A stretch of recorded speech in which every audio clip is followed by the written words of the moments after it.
আসসালামু আলাইকুম, সবাই কেমন আছেন? পেঁয়াজের এই অংশটা আমরা ফেলে দিয়ে থাকি, আজ আমি এটা দিয়ে রান্না করব। এটা পরিষ্কার করে এভাবে কেটে নিয়েছি। এতে কিছু পেঁয়াজও কুচি করে কেটে নিয়েছি। এটা আমি শুটকি দিয়ে রান্না করব। এটা হচ্ছে মলাঙ্গি মাছের শুটকি। এটাতে দেওয়ার জন্য পেঁয়াজ কুচি এবং জিরা বেটে নিয়েছি। শুটকিগুলো আমি কড়াইয়ে টেলে নেব। টালা হয়ে গেছে, অন্য একটা পাত্রে উঠিয়ে নিয়েছি। এবার কড়াইয়ে পানি দিয়ে দিয়েছি এবং পরিমাণ মতো একটু লবণ দিয়ে দিলাম। এবার আমি পেঁয়াজকলি এবং পেঁয়াজগুলো দিয়ে দিচ্ছি সিদ্ধ করার জন্য। এটা আমি কিছুক্ষণ সিদ্ধ করে নিব।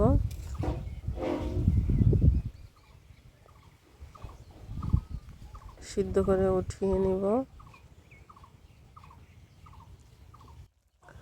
সিদ্ধ হয়ে গেছে, এবার অন্য একটা পাত্রে উঠিয়ে নিয়েছি।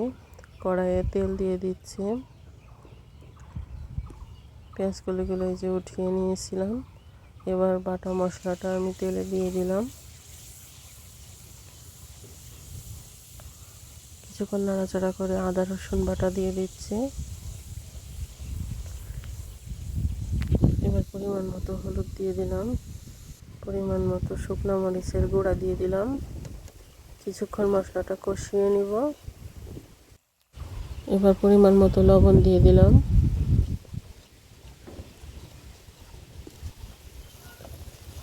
শুটকি মাছটা আমি পানিতে ভিজিয়ে রেখে এবার ধুয়ে কষানো মশলাটার ভিতরে দিয়ে দিচ্ছি।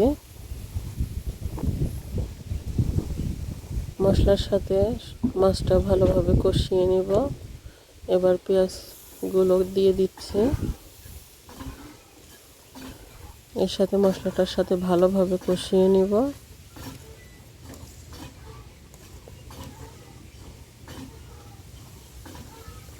ভালোভাবে কষিয়ে নিচ্ছি। এবার একটু পানি দিয়ে দিচ্ছি মশলাটার গন্ধ যাতে না থাকে। এরপরে পানিটা শুকিয়ে গেলে তরকারিটা হয়ে যাবে। খুবই সুস্বাদু একটি তরকারি, শুটকি মাছ এবং পেঁয়াজ দিয়ে। প্রায় তরকারিটা হয়ে গেছে, পানিটা শুকিয়ে গেছে।